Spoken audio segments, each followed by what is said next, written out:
Hi everybody, Matt Lawton here. This is the Astrological Wings channel. I'm going to take a look at the astrological weather report for the week of October 16th through the 22nd. A pretty busy week, a lot of stuff going on. And I really wanted to do a little review on that eclipse last week in relation to the situation with Israel, which I'm sure everybody is aware of at this point, and how potent an eclipse can be when it hits points in a chart. But first off, I just want to remind everyone the Astrological Winds channel is a free video blog these days that I've been giving on YouTube now for several years. So if you have a YouTube account and you like what you see, please become a follower. And if you become a follower, don't forget to turn on your notifications so that you know when I post the blog. But remember, it's just a video of me usually talking to the camera. So easy to not have to do the video part, just doing the audio part, and you can be freed up to do that because it's available on all kinds of podcasts too. So if you just look it up, one of your favorite podcasts, if one of them doesn't have it, just check another, Apple iPodcasts. I know there's about 20 or so that pick it up through Buzzsprout every week. So, and that can free you up to do other things that, while you're listening to the podcast. It's also, I do post a link on the Instagram. It has Astrological Winds channel does have an Instagram account too, so just look that up. And the link is posted there every week. And I do have a private Facebook account if you want to friend me at Matthew, and that's with two T's, Lawton, Lauten. And I do post the link on my private Facebook every week too. Now remember, this is a free service, so I ask that you pay it forward by passing the link on to somebody else who you think might be interested in. Even if you've done that for me once or even more than once, you can think of someone else. I'd really appreciate that. Also, I am a professional astrologer, been one for over 20 years. I've been doing readings for over 20 years on a professional level. So if you or anyone you know is ever ready for any kind of astrology reading service, please get in touch with me and we can open up that discussion. There's no commitment to opening up the discussion, and the best way to do that is through my email. That's mattthue823@gmail.com. mattthue823@gmail.com, and I will give more detailed info at the end. So just quick, and I know this is going to look backwards here, but this is a chart. It's a bi-wheel. What we call a bi-wheel is actually two charts here. The inner wheel is the chart of Israel, and the outer wheel is the chart of the eclipse, the exact time of the eclipse. And the big thing I want you guys all to see here, and it's on the opposite side that it should be, here's Israel's rising sign, 23 degrees Libra. And if you remember, where was the eclipse? 22 degrees Libra. So what does that mean? The eclipse was conjunct Israel's rising sign or ascendant.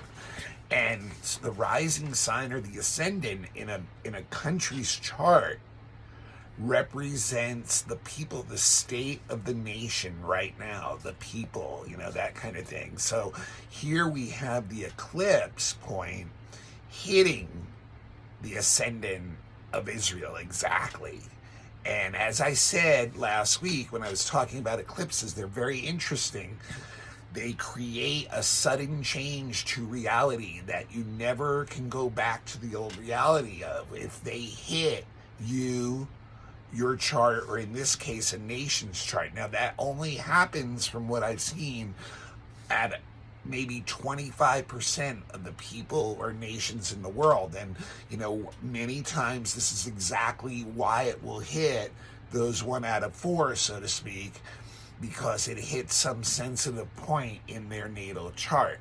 So when you have an eclipse hitting the ascendant of a nation, this is showing that there is a sudden change to the destiny of that nation, that there's a complete change in the reality and the way of life for the people of that nation. And many times too, on top of that, the authorities of the nation, which is the sun, are forced to change also many times because of the people, which is the moon. A solar eclipse is that new moon also, so it's a sun-moon conjunction. And so, like, we already saw that happen in reaction to this attack, where the Israel government formed a new coalition government within a couple days after the attack. So you can see how this eclipse has, like, dramatically changed the whole destiny of Israel as a nation. But to top it off too, if you guys remember, the eclipse was opposite Chiron, right? And showing you the wounding, the pain. Chiron represents wounds, and in this case it's literally a physical wound. And if you also remember, Mars square Pluto was very prevalent 2 times last week. It was actually in the sky, Mars late in Libra in a sign of detriment, squaring Pluto, which is just turned direct at the end of Capricorn. Very, like I said, potent energy for violence possibly coming up. You know, Mars in Libra is either we make peace or we make war, okay? And Pluto at the end of Capricorn is like it's those who are in power doing their last things to try to create something. And here's this Mars, violent Pluto energy. And not only was it in the sky, but remember, it was in the birth chart of that eclipse too. There was a Mars square Pluto too. So like I said last week, this was incredibly potent, violent type energy. But to top that off, the Mars square Pluto in the sky is in Israel's first house, the Mars, see, right there. And the Pluto is in their 4th house, conjunct the IC, which is the opposite the MC. That represents the homeland in mundane charts. An attack on the homeland that killed and hurt many people, so you can see how intense. And here's something interesting too. The eclipse point, if you remember, I said trine Pluto in the eclipse birth chart too. That's the reaction of the powers that be. That's Israel taking up all their strength now and doing the assault back.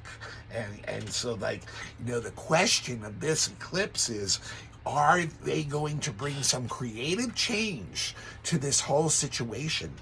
Or is this going to end up being the complete destruction of one or both sides in this situation? What's interesting too, 2 other points where this eclipse hits Israel's chart, it's exactly quincunx their sun. In the 8th house, their sun's at 24 Taurus. This is showing, like, basically the whole country and leadership having to make major adjustments due to some, like, fatalistic event. The 8th house is a house of death and endings and dramatic events that come in from the inside. And then also, the eclipse is also trine their Uranus, which shows the ease and the surprise of the attack, how quickly and how well it went against them in the beginning. So incredible how this show you guys how an eclipse can work. And just 2 other notes on that eclipse. It was also exactly square Afghanistan's sun conjunct the IC again.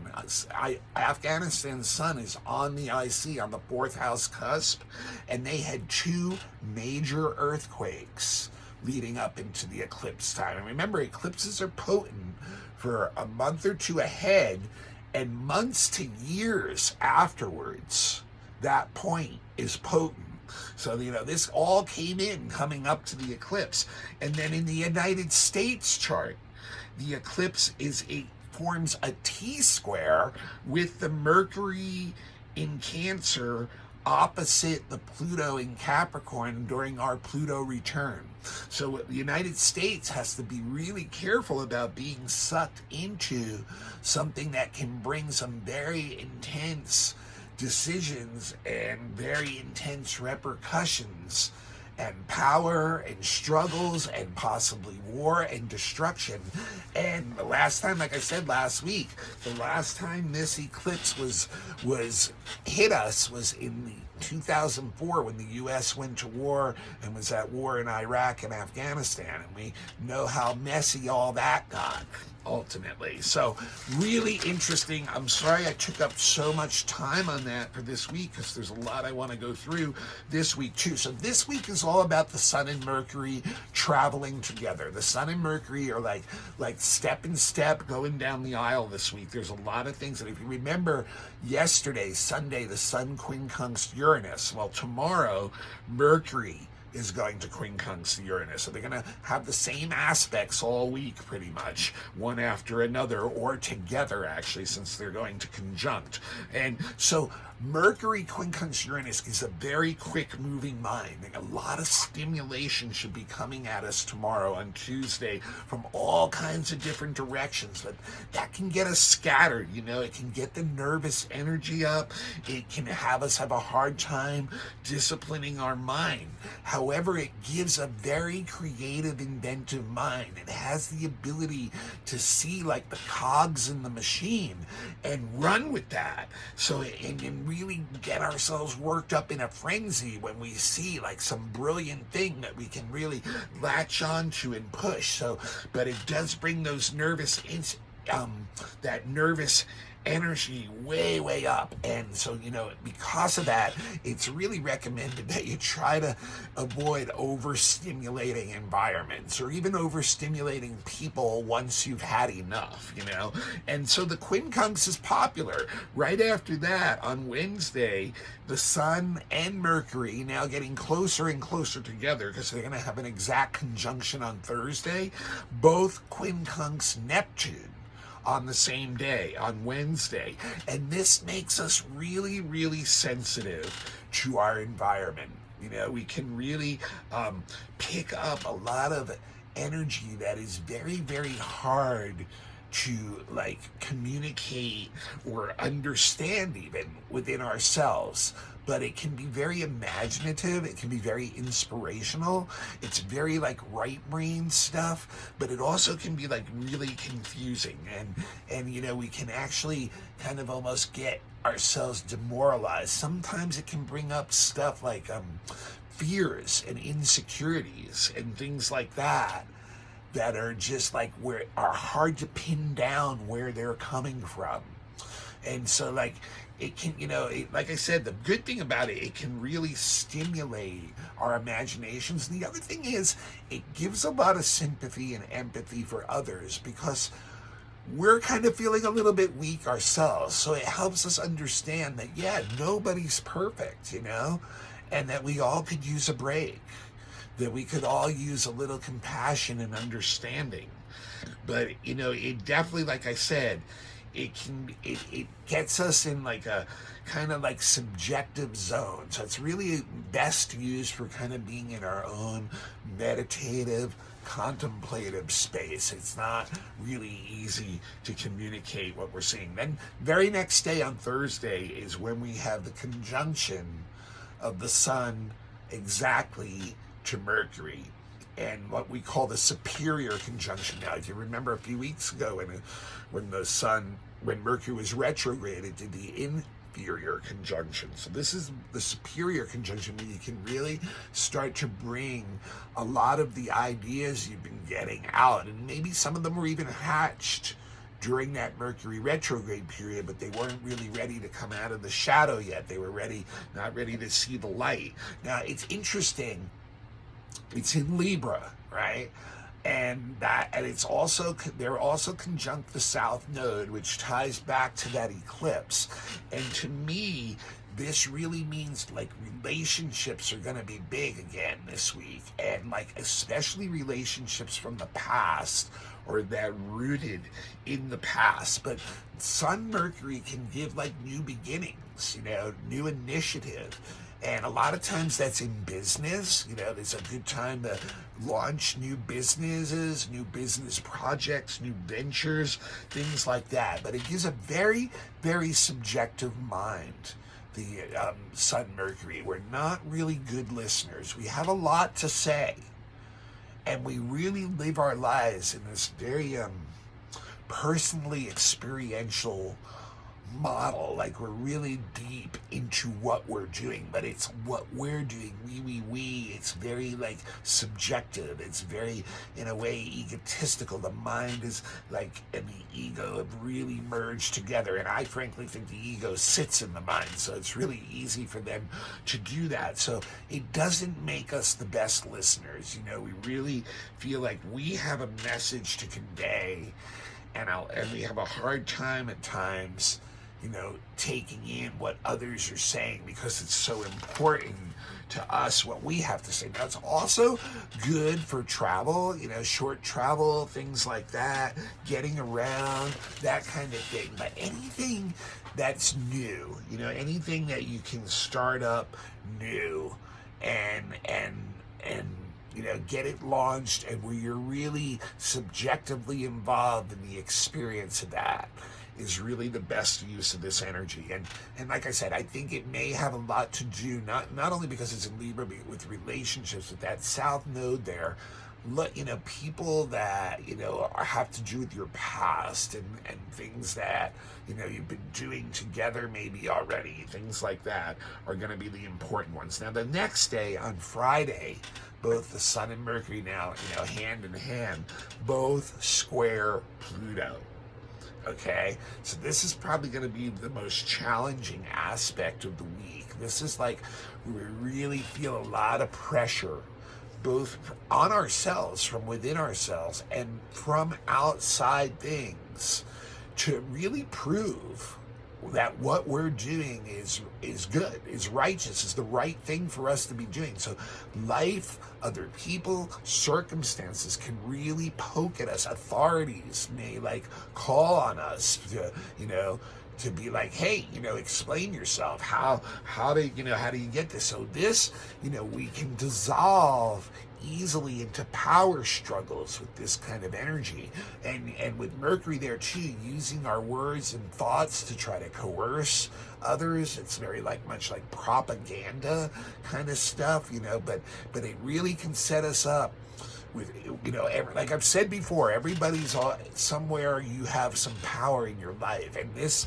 is a test of that power, like how you're using it.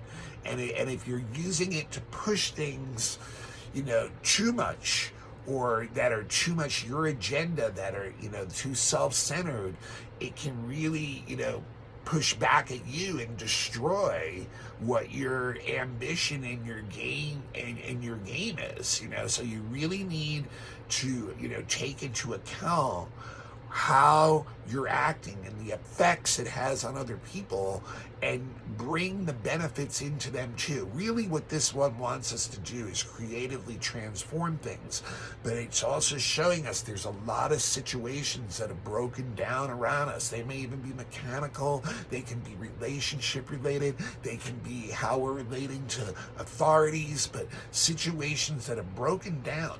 And if we don't handle them correctly, we can really bring the destruction of our own aims to this, and the Mercury Pluto too will show us where a lot of these issues are coming from, but we can get a very obsessive mind with this. Like I said, we can end up using it to try to coerce others into what we want them to do, instead of trying to use this energy to look at ourselves. So the Mercury part says, hey, be your own analyst here. Look at how these thoughts are coming up. What is deep in the psychology in your subconscious mind that is driving you to have these kind of thoughts and have them coming up? And from there, get a deeper understanding of that, instead of and use that, it really gives a laser focus. It's great for researching things and stuff like that, but it also gives an obsessiveness. And if that connects to a negative energy, that can be really, ruthless, underhanded, secretive, try to manipulate others. So we really need to shine it back on ourselves and ask ourselves why we're feeling like we have to control that kind of energy. Why? And instead, do our own self-work or focus it onto something where we really need concentrated energy for research, development of things that we can really use the mind like a laser to focus on. Okay, and then the very next day we're going to be going into the Scorpio season. Will be beginning when Mercury on Saturday wait a minute, I'm sorry, no, the next day, Saturday, is when Venus trines Jupiter. So if the Sun square Pluto and Mercury square Pluto was the toughest aspect of the week on Friday, the Venus trine Jupiter on Saturday is the nicest aspect of the week. In fact, by tradition, this is probably considered the most beneficial aspect of any aspect, because Venus and Jupiter are the two beneficial planets. And so when they come together in a trine is the energy of harmony. So it really opens up relationships.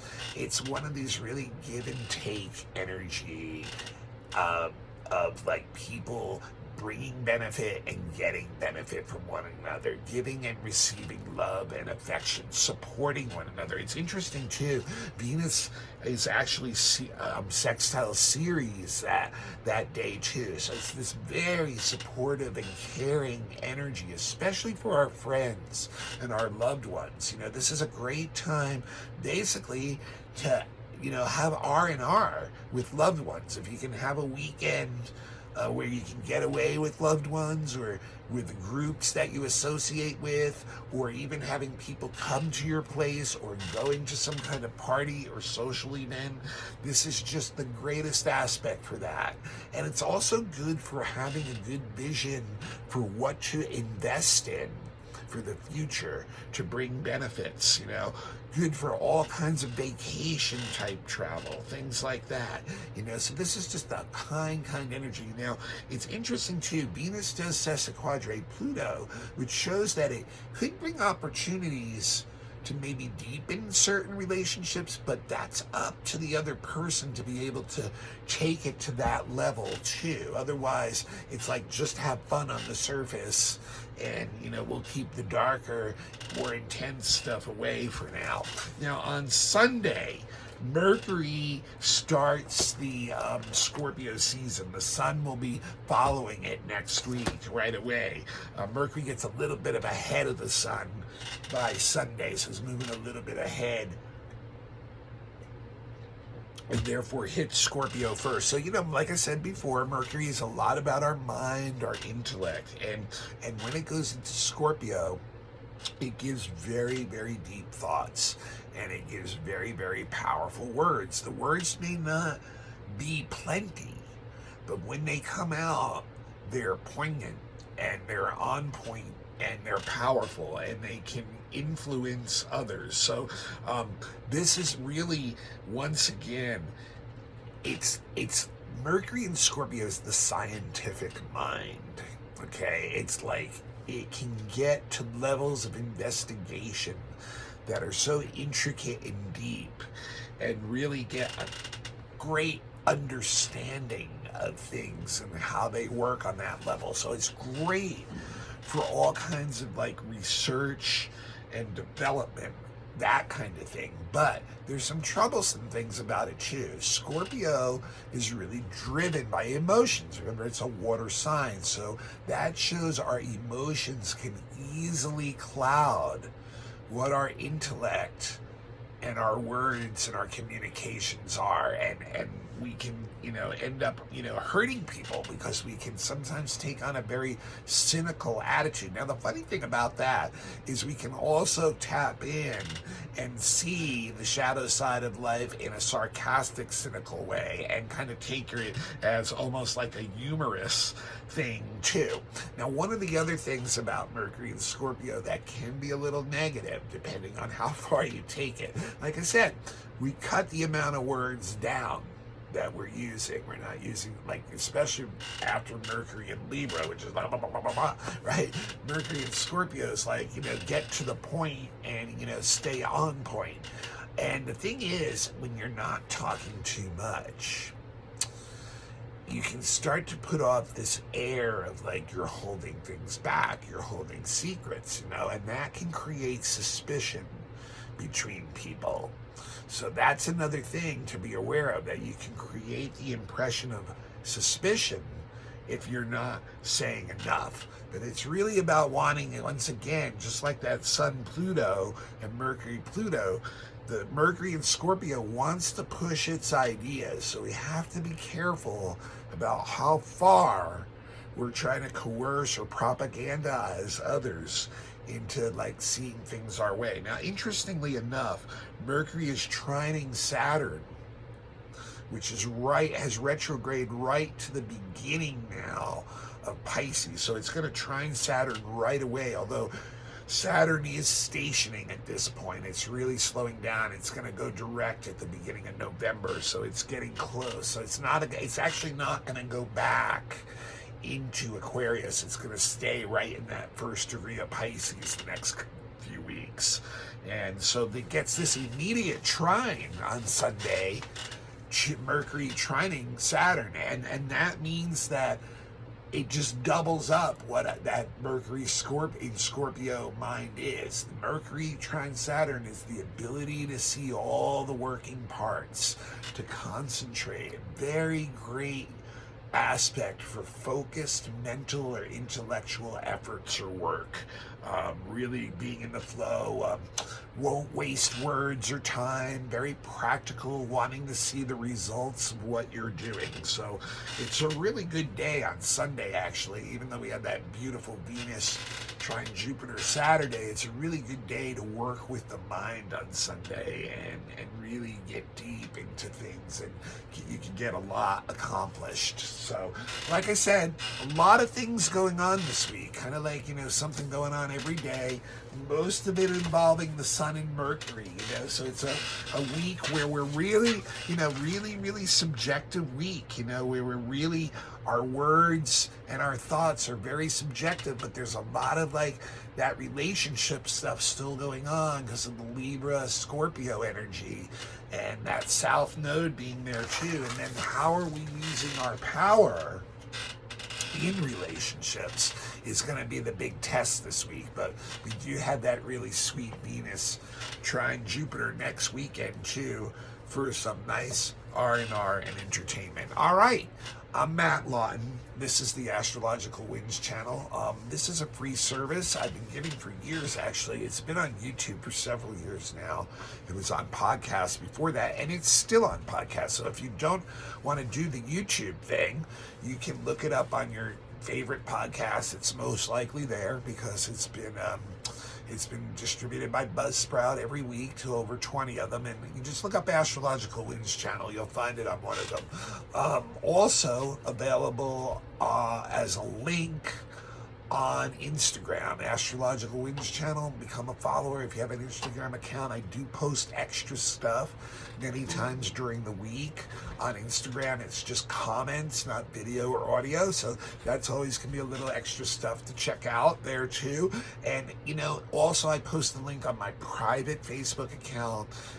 You need to friend me to become a Facebook friend, so that's Matthew with 2 T's Lawton, Lauten.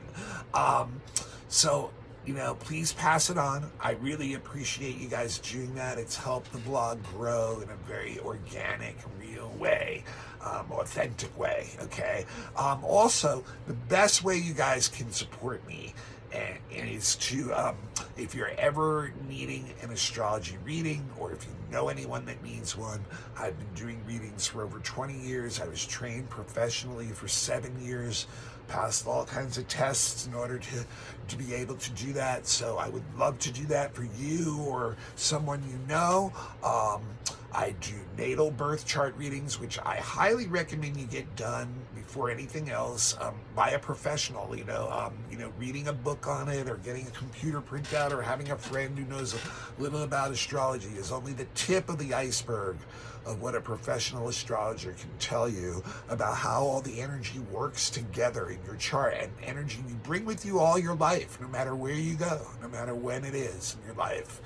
And also, every year around your birthday, I highly recommend getting a predictive reading because it gives you a map of your next year and the energies that are going to be prevalent in your next year so you can steer your ship better. Knowledge is power, and that's what astrology gives us. It gives us more power to have a more self-fulfilling life, and I'd love for you to have that for yourself and help you to find that. Also do relationship charts. I do children's charts if you're looking at better ways to relate to your child and the main events of their life. I do also relocation astrocartography if you're looking to move somewhere else and see how that's going to affect your chart and what'll be prevalent there. I highly recommend that. Also do fixed star readings for people who understand their birth chart and really want to get into the deeper energy of what their sole purpose is here and what is even their connections to past lives or things that they may have been connected to. It can get really deep, very interesting stuff. Horary, if you have a burning emotional question or decision that you haven't been able to get an answer to, we can many times find an answer in a chart. And election charts, if you have some new event, some new business, wedding, something like that coming up, that's very important. It's always great to get the best chart made up so that it strengthens what that will be for you in the future. So those are just some of the services, specific questions, things like that. Don't be shy to ask. There's no commitment in asking me what it will take to do that. Email me at matthue823@gmail.com. You can leave a comment, but it's better to email me, matthue823@gmail.com. Also, if you have a group and you need a lecture, a class, question and answer session, workshop, mini readings for an event, I'm available for all those things too. I also have some beginners classes available for people who are interested in that. Like I said, email me about any of that stuff. matthue823@gmail.com. I'm glad I had the time to show you guys the power of an eclipse. And, if any of you got hit really hard by the eclipse, just remember, it's a change of fate. It's something that, it's not really something you can control that, it's usually an event that comes to us from the outside with the solar eclipse. So, your life may be a little bit shaken up right now, but it's going to, go off in a new direction and start to restabilize. And you may find a lot of creativity that comes in, new things that come in from a new route, a new path. All right, everybody, I know it's not easy times these days. Hang in there. I'll be back next week and we'll see what's going on. Like I said, I know the sun is going into Scorpio next week, so that's going to be a big thing. And then also we have the second eclipse, which is the lunar eclipse at the full moon in Taurus. So that one probably won't have as strong an effect on world events, but we'll feel it a lot inside. Lunar eclipses is more of an emotional type thing. So we'll talk about that a lot next week. Please tune in again. Please, please, please pass it on to somebody else. Thank you so much. I appreciate all of you to the bottom of my heart. See y'all next week.